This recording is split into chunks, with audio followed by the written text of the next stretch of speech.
Damien Hirst, a Leeds United fan, told Peter Blake, a Queen's Park Rangers fan, that Mayor Weisman, an Atletico Venezuelan fan, once said, "Collage was the greatest invention of the 20th century," but neither Hirst or Weisman said why.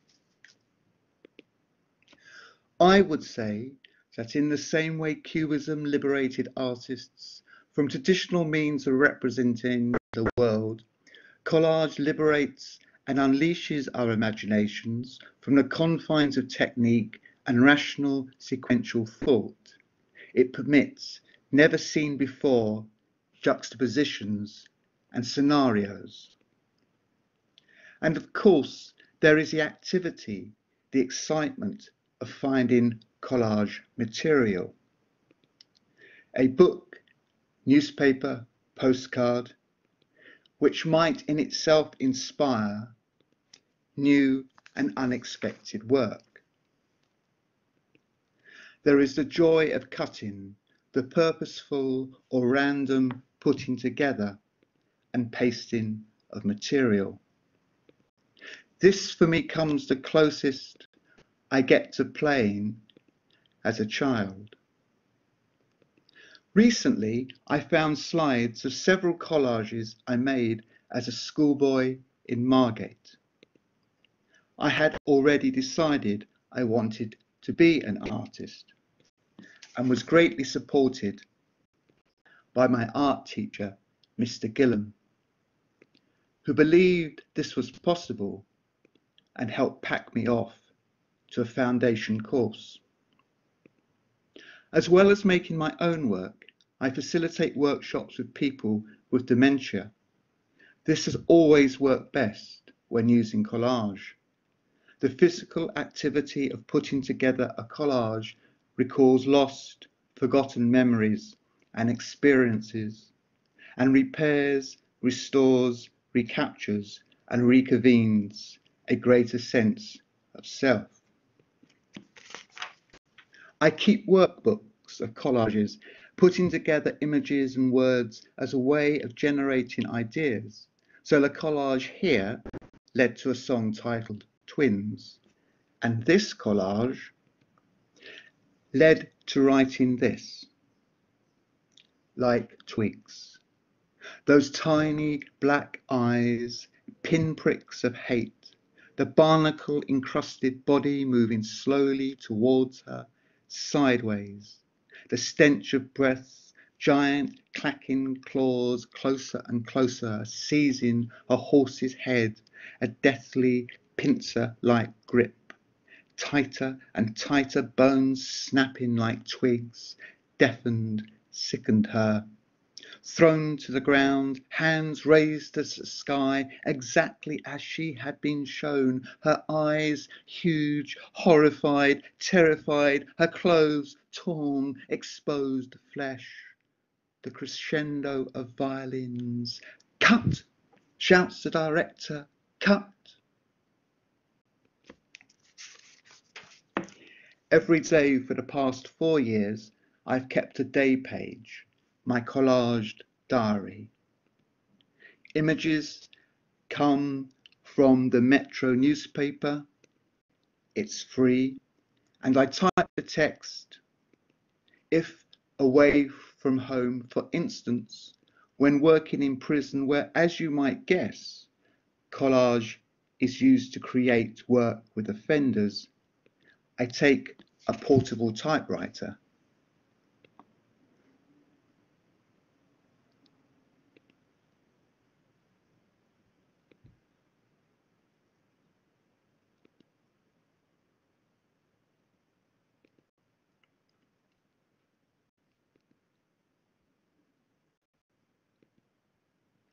I'd like to show you next a series of collages.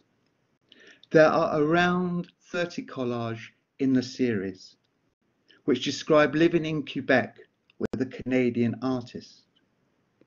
The central theme is animals. These collages and those by the artist and poet Jude Montague Cohen were shown at the Poetry Cafe Gallery in London in 2015. This title derived from an article in a newspaper which reported the numbers of British women who married men who were regarded as aliens during and after World War II. Taking the title literally, I made a vast number of these and took huge delight in being such a matchmaker. These collages were shown at Book Art Bookshop in 2014. The opening included a prize for the best dressed alien and bridesmaid.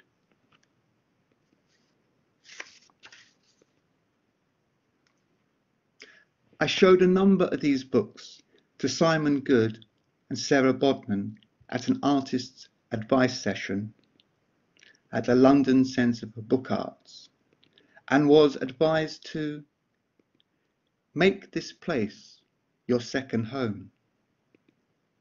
This, of course, involved learning how to make books. And so I have spent the majority of my time since 2017 working at the centre. And of course, that is where we would all have been today, given different circumstances. I started at first to use the laser printer to print my books.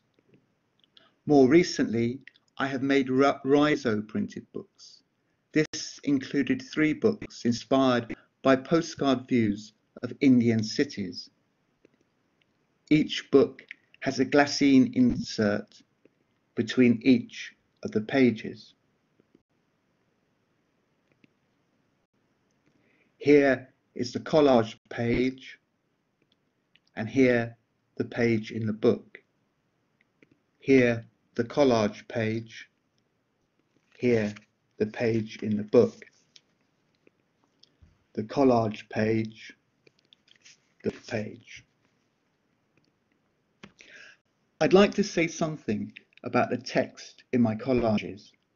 A method I favour is the cut-up technique devised by Brian Geisen and William Burroughs.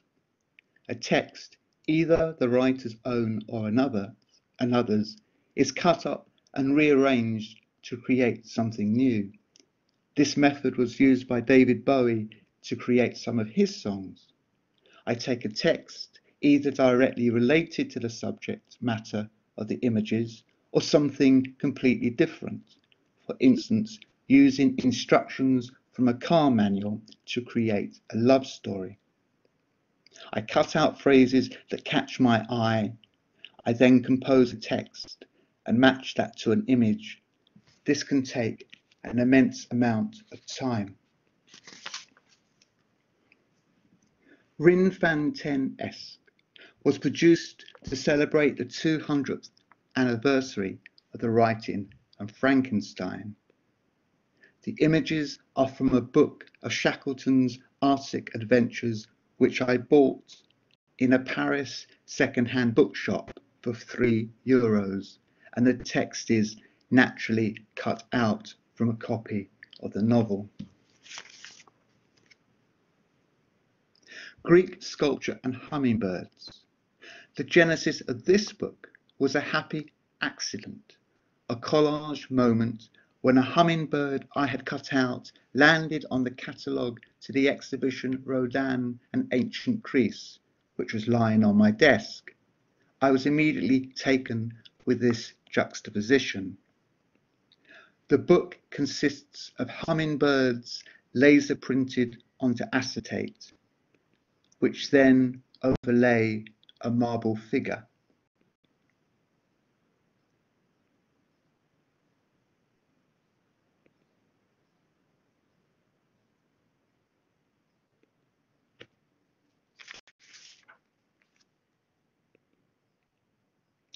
Owl Men and Men Owls. Included in each copy of this limited edition book is a different pairing of a cut-out owl man and a man owl.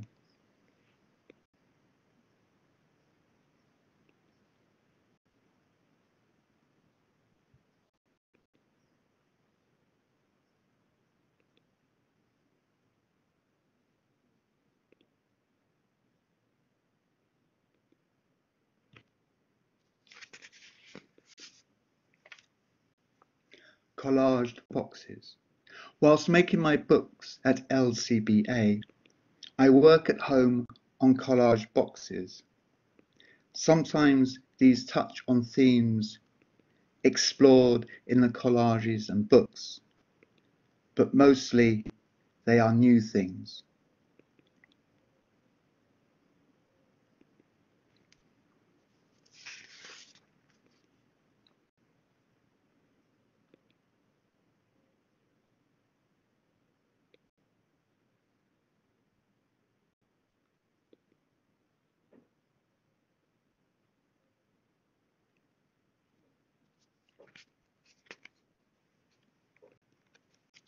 Childhood diary pages. And I continue also to make this series. This work started out as a performance piece, here performed with Chloe Cooper. The diary entries record events from my childhood, ascribed a specific day, month and year. Currently, there are just under 100 of these.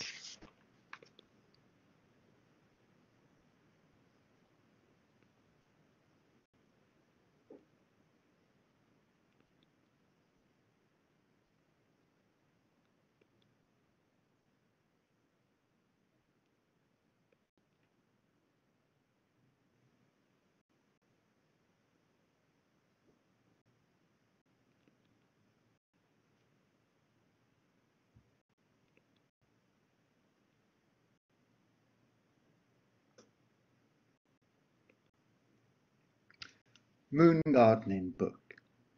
I was working on this before lockdown. I had just printed all the pages. It consists of 3 concertinas, one extending from the left and one from the right-hand margins of the book. The third, extending upwards, is of a rocket.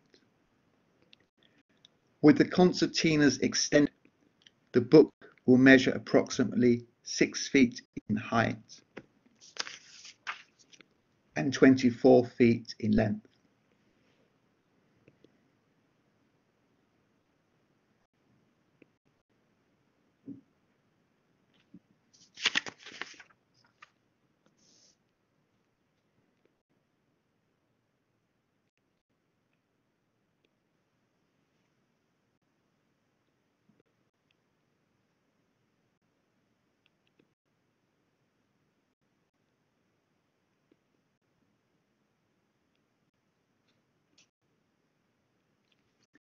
Large collages been made during lockdown.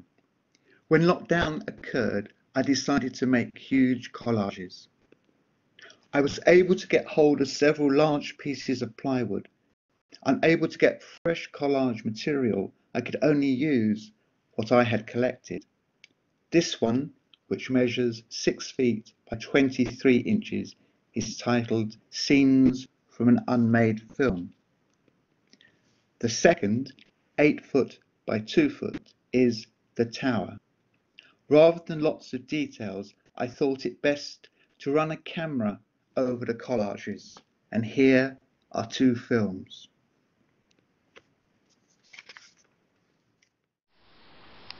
So this collage is scenes from an unmade film.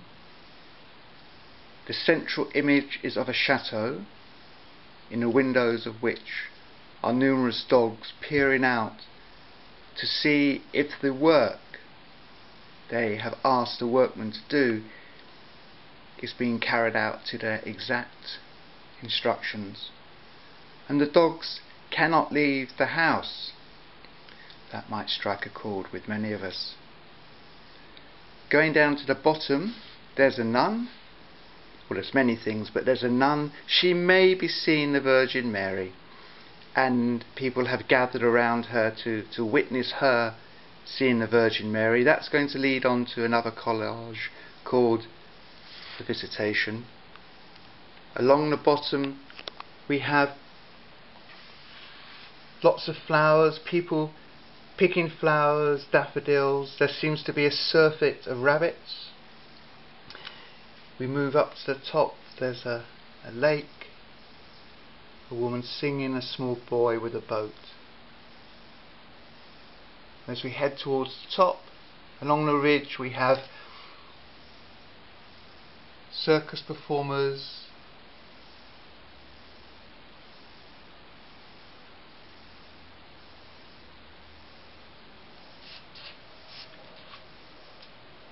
the inevitable eagle,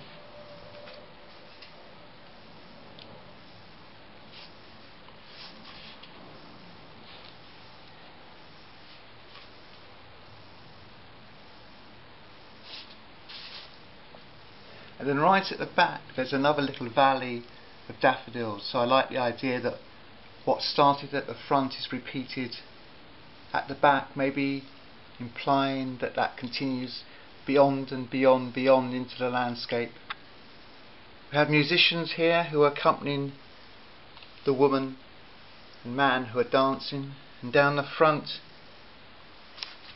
a bit of more wildlife, plates of food, the rabbits, and plates of food, though the rabbits aren't eating the plates of food.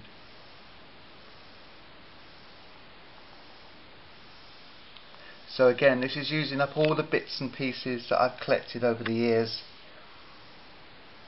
kind of forcing me to be inventive in kind of restricted circumstances, but I thoroughly enjoyed working this. It did feel like I was making something epic, like I was making a film. I've been watching a lot of films by Tarkovsky and Bellatar and Visconti as well.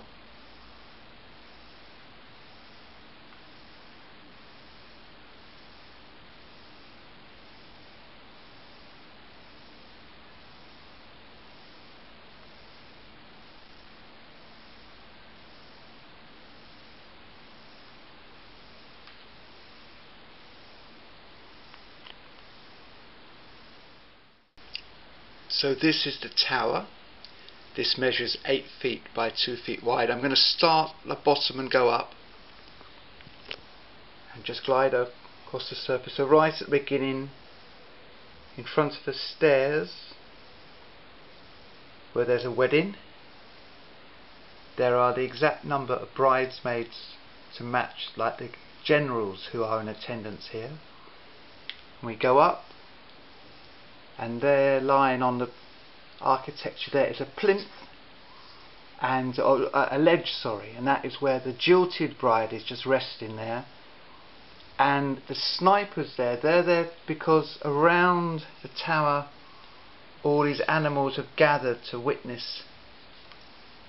They've been drawn to see the wedding, and the snipers are there just to keep them in order. And as we go up,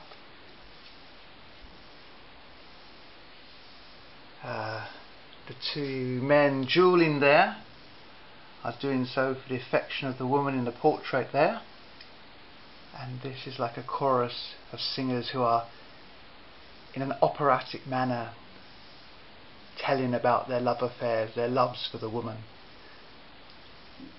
As we go up, we have a scene of domestic bliss. It's the family in their room,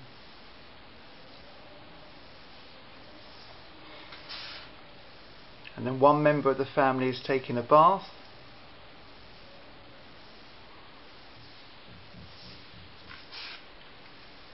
Decorators are repairing a mural, while below a man is attending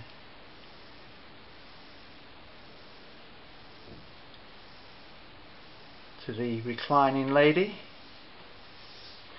Up we go here. Now there's a date on the calendar here which is May the 7th, which was a Monday. And that is a very special day for the children there, appearing from behind the curtains in that room. Couple dancing there. You'll notice there's no furniture in the room apart from a little heater. All the furniture has been kind of discarded off to the side here, and that's now surrounded by flowers and acts as a bit of a playground for goats, wild goats. As we head towards the top here, we have lots of people in the rooms. Because it's so high, people are having to wear masks. But there are some people who don't seem to have masks and are using it in a playful way of diving off the tower all the way down. And right at the top we have the planets. Woman diving off that side. Various scenarios all the other way down.